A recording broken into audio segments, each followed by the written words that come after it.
নমস্কার আমার প্রিয় ইউটিউব পরিবার, তোমরা সবাই কেমন আছো? আশা করছি তোমরা সবাই অনেক ভালো আছো, সুস্থ আছো। আমিও ভালো আছি।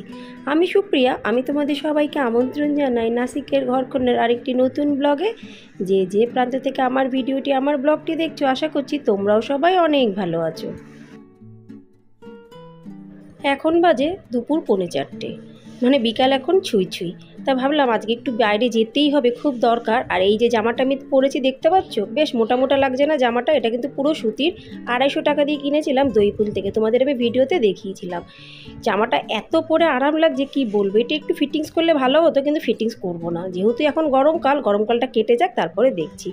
আর এই যে আমার মেয়েটি কি বলছে, মাম্মা একটা অন্য ধরনের ব্যাগ নাও। ব্যাগ আছে বেশ খানিকটা আমার কাছে, কিন্তু কি বলো তো বন্ধুরা, ওই পাড়াটাই আলিস্যি। তা ও পাততে গেল, হাতটা পেলো না। আর আমার হাতটা তো যাবেই না, যথারীতি কর্তামশাই ব্যাগটা পেরে দেবে। তা আমি হাতটা দিতে গেলাম, বলছে মামা তোমারও হাত যাচ্ছে না, তাহলে পাপাকে ডাকি। তা যাই হোক, আমি না চাটা বসিয়ে দিয়েছিলাম, চাটা বেশ হয়ে গেছে। আর এই দেখো, এই ব্যাগটা আমি নিয়ে যাবো এই জামাটার সাথে, কেমন ম্যাচিং হচ্ছে কি হচ্ছে না অবশ্যই কিন্তু আমাকে কমেন্টসে জানিও। আর এই যে আমার চা হয়ে গেছে, কালো চা, অর্ধেক কাপ চা খাবো, বেশি চা কিন্তু খাবো না, অনেক তাড়াতাড়ি খাচ্ছি তো। কিন্তু যেহেতু একটু নেশার স্বভাব আছে চায়ের, ওই জন্য কিন্তু অর্ধেক কাপ চা খেয়ে বেরাবো, নাহলে বাইরে বেরালেই না চা খাওয়ার জন্য মনটা ছুকপুক ছুকপুক করে। আর কর্তামশাই তাই শুনে কিন্তু বিশাল রেগে যায়, কেন কি নিজে তো চা খায় না, ওই জন্য খুব একটা পছন্দও করে না, এটাই কিন্তু বাস্তব। যাই হোক, চাটা খাচ্ছি আর ভাবছি আজকে যে বেরাবো, কি করতে বেরাবো সেটা তোমাদেরকে একটু বলে দিই। আমরা যেখানে থাকি তার কাছাকাছি কি খুব যে একটা ভালো দোকানপাট আছে তা কিন্তু না। আমাদের কোনো কিছু কিনতে গেলে সিটিতে যেতে হয়, মানে শহরের দিকে আমরা তাড়াহুড়ো করে চলে যাই। আর ওই দিকটা যেতে গেলে বেশ খানিকটা হাতে কিন্তু সময় নিয়ে যায়। আর আমার বড় মেয়েটির জন্মদিন আসছে কয়দিন পরে, ওই সময় আর যদি যাওয়া না হয়। আর এখন মাঝে মধ্যে মনে হচ্ছে বর্ষা যখন খুশি হতে পারে। আর তার থেকেও বড় কথা, আমার মেয়েটি আর সকালবেলার থেকে খুব কাঁদছিল বড় মেয়েটি। কেন কি জন্মদিন এসে গেছে, বাচ্চাদের বাহানা, কি কিনবো, কি ড্রেস কিনবো, কেমন বেলুন কিনবো, কয়জনকে নিমন্ত্রণ করব, এই সব নিয়ে আমি বলছিলাম সব হয়ে যাবে, কিন্তু ওর সে সবুজ সহ্য হচ্ছিল না। তা ভাবলাম আজকের আবহাওয়াটাও ভালো, তা একটু আমরা চলে যাই বাইরের দিকে, কিছু টুকটাক সবজি কিনবো। সবজিও আমার ঘরে নেই। আর এই যে আমরা চলে এসেছি গাড়ি করে জুডিওতে। এইখানে একটা মল আছে, একসাথে অনেকগুলো প্যারালাল মল। আমি কিন্তু এই জুডিওতে কোনোবার আসিনি, অন্য জুডিওতে আমি এসেছি। তা সবার আগে এখানে আমরা নামলাম, গাড়িটা পার্কিং করার জন্য অনেক চেষ্টা করছে। আর আজকে তো রবিবার, বিশাল ভিড়, ওই জন্য গাড়ি পার্কিং করতে বেশ খানিকটা কিন্তু সময় লাগলো।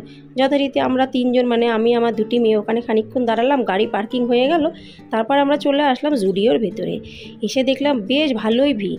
আর আমরা প্রথমে যে জুডিওতে যেতাম সেটাই কিন্তু কালেকশন কম আছে, আর এই জুডিওতে কালেকশন কিন্তু অনেক।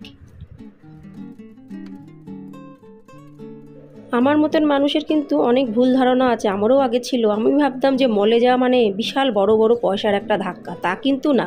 আমাদের মতন মধ্যবিত্ত মানুষদের জন্য কিন্তু মলে অনেক ধরনের জিনিসপত্র থাকে। কেন কি একটা মল শুধু শুধু যে বিশাল পয়সা দিয়ে চলবে তা কিন্তু না। মিডিল ক্লাস, আপার middle class, lower middle class, সমস্ত সবার জন্য কিন্তু মলে জিনিসপত্র থাকে অ্যাভেলেবেল। ওই জন্য আমি মোটামুটি রেঞ্জেরই কিন্তু জিনিস নিই, সে জামা কাপড় হোক, জুতো হোক, যাই হোক।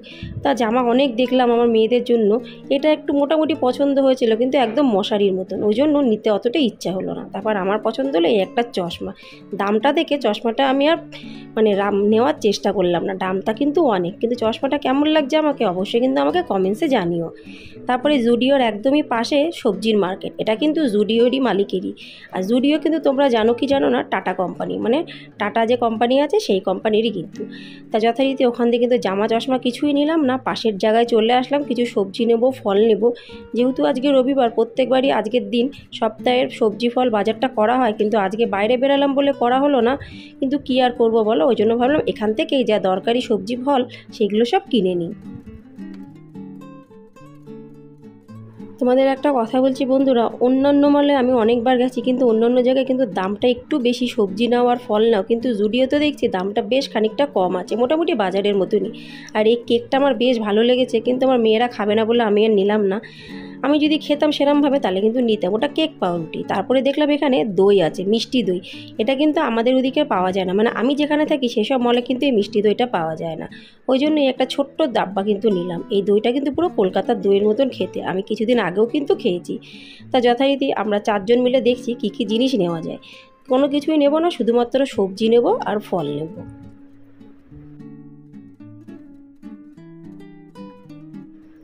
কত ধরনের সবজি আর ফল আছে বন্ধুরা, এক নজর দেখে নাও। এ দেখো ছোট কুমড়ো আছে, বাদাম আছে, ওলকপি আছে, চিচাঙ্গা, ঝিঙা, বেগুন, কি নেই মোটামুটি যা দরকারি জিনিস সবই কিন্তু আছে। খুব একটা জিনিস নিলাম না, যেগুলো আমার খুব দরকার সেইগুলো নিলাম। এই যে ছোট বেগুন নিলাম, আধা কিলো মতন ছোট বেগুন নিয়েছি। আচ্ছা, তারপরে আলু, পেঁয়াজ, আম, কলা, দই, লস্যি, আর কি কি নিয়েছি যেন, চলো পরেই আমি দেখাচ্ছি। মোটামুটি এই জিনিসগুলো কিন্তু নিলাম, কেন কি এইগুলো ঘরে একদমই নেই। ওই জন্য আজকে আর বাজারে যখন যা হলো না, ভাবলাম এখান দিয়ে যেগুলো একদম দরকারি সেগুলো নিয়ে নিই। দাম কিন্তু যে খুব একটা বেশি তা কিন্তু না, মোটামুটি কিন্তু রেঞ্জের মধ্যে সব কিছু আছে। ওই জন্য বেশ বেশি করে কিন্তু নিলাম। 2 কিলো 2.5 কিলো আলু, 2 কিলো 2.5 কিলো পেঁয়াজ, এইভাবেই কিন্তু নিলাম। তো মোটামুটি বন্ধুরা আমাদের মার্কেটিং করা শেষ, এবার হলো বিলিংয়ের পর্ব। এই দেখো এখানে রাখছি সব কিছু, তাহলে তোমরা কিন্তু মোটামুটি বুঝতেই পেরে যাচ্ছ আমরা কী কী নিয়েছি। আর জুডিওর বাইরে আছে এরকম একটা দোকান, ছোট্ট দোকান, কিন্তু এর মধ্যে কিন্তু অনেক ধরনের জিনিস আছে।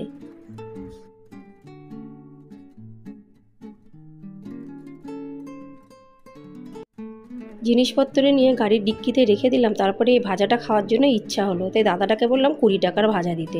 এত পরিমাণে নুন দিয়ে ফেললো, ভাবলাম খেতে পারবো। যাই হোক, আর কিছু বারণ করলাম না, কেন কি নুন তো দেওয়াই হয়ে গেছে, কি আর বারণ করব। ওই জন্য নিলাম। কিন্তু সত্যি বন্ধুরা আজকের ভাজাটা একদম ভালো লাগেনি, নুনের জন্য পুড়ে গেছে পুরো, অত্যাধিক নুন দিয়েছে। আর তার মধ্যে দিয়েছে 1 গাদা লেবুর রস। কী আর করব, একটু অর্ধেক খেলাম, তারপরে আমি আর খেলাম না। বাচ্চারা খেয়ে নিল, কিন্তু যেহেতু অনেকটা পরিমাণে নুন, সেই জন্য আমি একটুখানিই খেলাম। তারপরে জুডিওর পাশেই আছে ফুচকার এই দোকান। ভাবলাম একটু দই ফুচকা খাবো, অনেক দিন খাইনি, না অনেক দিন খাইনি বলা ভুল হবে, কিছুদিন আগেই খেয়েছি তপবনে। তা ভাবলাম আজকেরটাও মনে হয় ভালো হবে, ওই জন্য 2 প্লেট অর্ডার দিয়েছি। আমরা 4 জন খাবো। আমরা কিন্তু যে কোনো কিছু না মিলেমিশে খাই, এতে কিন্তু করাটা খুবই ভালো। কারণ আমরা যদি আলাদা আলাদা প্লেট নিই, সেই ভাব ভালোবাসাটা কিন্তু থাকে না। ওই জন্য আমরা যা খাই 4 জনে কিন্তু মিলেমিশে খাই। কিন্তু বন্ধুরা আজকের এই দই ফুচকাটা খেলাম, মোটেও কিন্তু ভালো লাগলো না। তেলকাটা না একটা গন্ধ বেরাচ্ছে, গরমটা পড়েছে তো, ওই জন্য মনে হয় ফুচকা দিয়ে তেলকাটা গন্ধ। যাই হোক, তারপরে মেয়েরা খাচ্ছে লস্যি, আমি কিন্তু লস্যি খাইনি, আমার লস্যি খেতে খুব একটা ভালো লাগে না। ওইখান থেকে হাঁটতে হাঁটতে চলে আসলাম স্মার্ট বাজারে, দেখি এইখানে কি পাওয়া যায়, জামা পাওয়া যায় কিনা জন্মদিনে। ওই জন্য হাঁটতে হাঁটতে চলে আসলাম স্মার্ট বাজারের ভেতরে, ঢুকে গেলাম। কিন্তু এখানকার জামার কালেকশান দেখে মোটেও ভালো লাগছে না। বাচ্চাদের জামার কিন্তু কোনো ভালো জিনিসই নেই, কিন্তু বড়দের কিন্তু অনেক কিছুই আছে।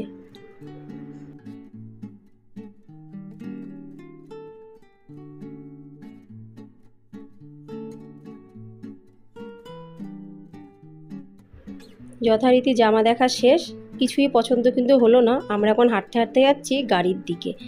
দেখি গাড়িতে গিয়ে তারপরে অন্য অন্য জায়গায় যাব, যদি অন্য জায়গায় কি জামা কাপড় পাওয়া যায় জন্মদিনের, তাহলে সেখান থেকে নেব, কেন কি আর বেরোনো সম্ভব হবে না। যেই গাড়ির কাছে এসেছি, কর্তামশাই গাড়ি স্টার্ট দিচ্ছে, গাড়ি আর স্টার্ট হচ্ছে না। তারপরে এদিক ওদিক দাদাদের ডাকা হলো, বললো যে গাড়ির ইঞ্জিন খারাপ হয়ে গেছে। এই দেখো কুমুরিয়ার মুখের মতন কেমন গাড়িটা হা করে বসে আছে। প্রায় ঘন্টা দেড়েকের উপরে কিন্তু আমরা এই যে দোকানগুলোর সামনে কিন্তু বসে আছি। ওই কর্নারটা জুতোর দোকানের সামনে আমি আমার মেয়েদের নিয়ে বসেছিলাম। কতক্ষণ বা বসবো, আর আমার কর্তামশাই অনেক মিস্ত্রির দাদাদের কিন্তু ফোন করছে, কিন্তু যেহেতু রবিবার সেজন্য কিন্তু পাওয়াটা একটু কষ্টকর। যাই হোক, যথারীতি ফোন তো লাগিয়েই যাচ্ছে, আর আমরা 3 জন এই জুতোর দোকানের সামনে বসে ভাবছি কখন আমরা ঘরে যাব। দাদা গাড়ি ঠিক করছে, তারপরেই আমি আমার মেয়েদের নিয়ে চলে আসলাম আর একটা জামার দোকানে।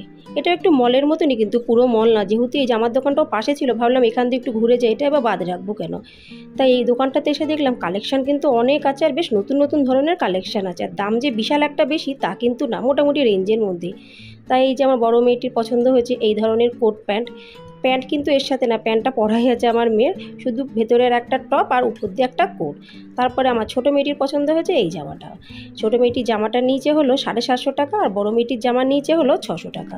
যাই হোক, দুটো জামা নিয়ে নিলাম।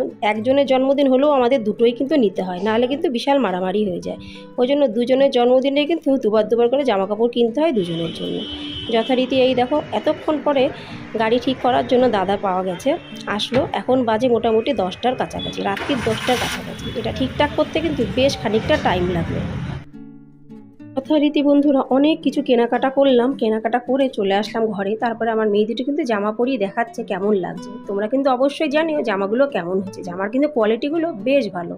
এখন বেজে গেছে প্রায় রাত্রির 12:30। আর না, এবার খেয়ে দিয়ে চটপট বাসন টাসন মাজতে হবে। তো বন্ধুরা আজ এই পর্যন্তই, আবার দেখা হবে তোমাদের সঙ্গে পরবর্তী ব্লগে। আশা রাখছি আজকের ভিডিওটি অবশ্যই তোমাদের ভালো লাগবে। ভালো লাগলে লাইক, সাবস্ক্রাইব, শেয়ার, কমেন্টস করতে কিন্তু একদমই ভুলো না। আজ এই পর্যন্তই। নমস্কার বন্ধুরা, নমস্কার।